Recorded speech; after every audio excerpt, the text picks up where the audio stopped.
Alright guys, I know I'm a week late talking about the new Sonic trailer, and it's not completely my fault. I was over here making videos for literally a different game, which I have very mixed opinions with, so it's nice to see I can simply sit down and talk about something I know that's going to be good. Even though yes, we got to see the new redesign, everyone's celebrating, whatever this was could be thrown into a recycling bin, and another recycling bin. I believe the main reason Paramount changed Sonic and virtually the whole movie wasn't because of the backlash. To sum this whole video, I try to guess Paramount's position after the new redesign. Sure, they made a lot more money, and they will make a lot more money obviously, because everyone is going to be satisfied, but is that all we have to care for besides the redesign? Is Paramount truly making the right decisions from here on out? Again, I know I'm a little bit too late to talk about Sonic, but for the most part I haven't seen a lot of people talk about the relationship between Paramount and the Sonic movie, on whether this will be a good movie to begin with,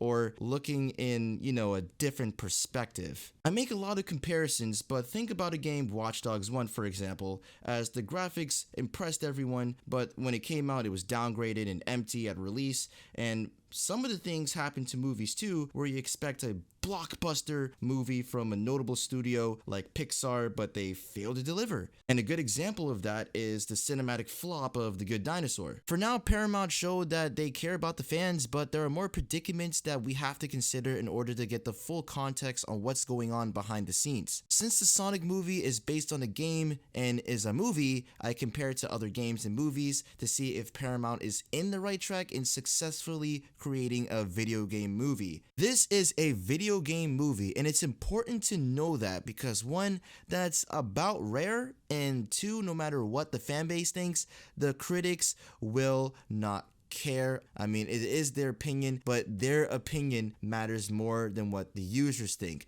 and I think that's not fair. I think the users and critics should be in the same level. If they both like the movie, they should both agree that the movie was good, or I mean, that doesn't make any sense to me. Like, for example, on Wikipedia, most of these movies cannot get over the 50s in Metacritic and can't even get over a C. Well, not even a C, like a 68. That's the highest score on all of these movies on Rotten Tomatoes. And that's sad because major companies, when they release something, they depend on the critics like New York Times, etc., to give them the best score possible. The users don't the users are irrelevant. I'm a user, you're a user.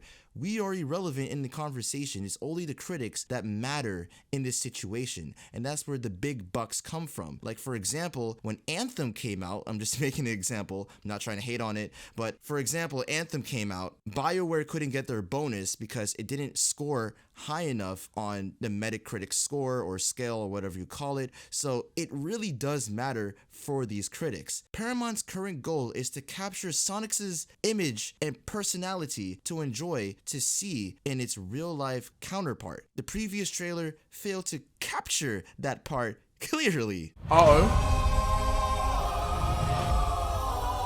Okay. Wait. Gotta go fast.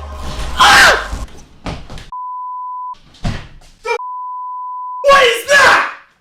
So, addressing all the negativity, companies almost never listen to the people that actually buy their products. A prime example is the last main Star Wars movie. You can see there's a whole disconnect between critics to actual people. Even for games too, like Mass Effect, where most of the reviews are calling this a masterpiece for trash of a game, or they had common sense. These people here gave absolutely no. And this is fair considering how bad the game was overall. Like I'm saying earlier, companies make decisions to make money and not to please people.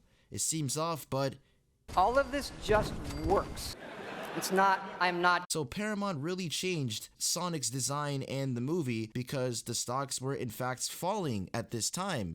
Coincidentally, investors need to trust the businesses they're investing, so changing up their first movie for 2020 will hopefully raise it back up again. I actually found an article stating that completing the VFX for Sonic wasn't even costly because it wasn't even done, and both Sega and Paramount agreed to change it. I'm wondering if Sega told them to change it, or Paramount just had their own idea to change it, or Sega and Paramount both agreed to change it, because, well, Both of them are not doing so well. But for now, I'm going to assume that the Sonic movie will go from 1 to 3 ways. A very hated movie that makes a lot of money, a very good movie that makes a lot of money, or a colossal failure. No one can run through time like Flash or even predict the future, so anyways, it's hard to tell where this movie is actually going. I want this to succeed, but everyone is getting their hopes way too high. The creator of Sonic still isn't satisfied about Sonic's new redesign. Most people considered they sacrificed the actual look for realism, which makes sense. For now, Sonic's redesign is good, but it could have been done so much better to look its best and stay true to the character. You know, people wouldn't mind seeing the real thing opposed to absolute realism. In fact, the first trailer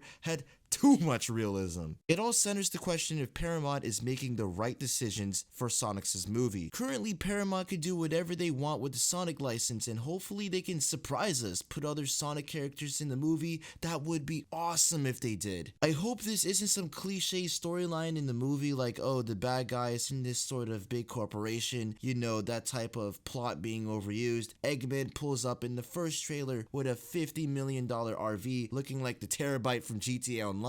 It makes me wonder how much has changed from the first instance from the film, from the first trailer, to the second trailer that we know now, because the first trailer is no longer on Paramount's channel, meaning probably everything from that trailer has been changed or re-scripted in some degree. Honestly, if they really wanted to make a great Sonic movie, ask Sega for ideas. After all, they granted you the movie license. They expect the best final product. The greatest source material you can conduct from your research is the company Sonic belongs to. Anyways, my guys, I'm looking forward to this movie. Smash that like if you do. Make sure to subscribe, and I'm out.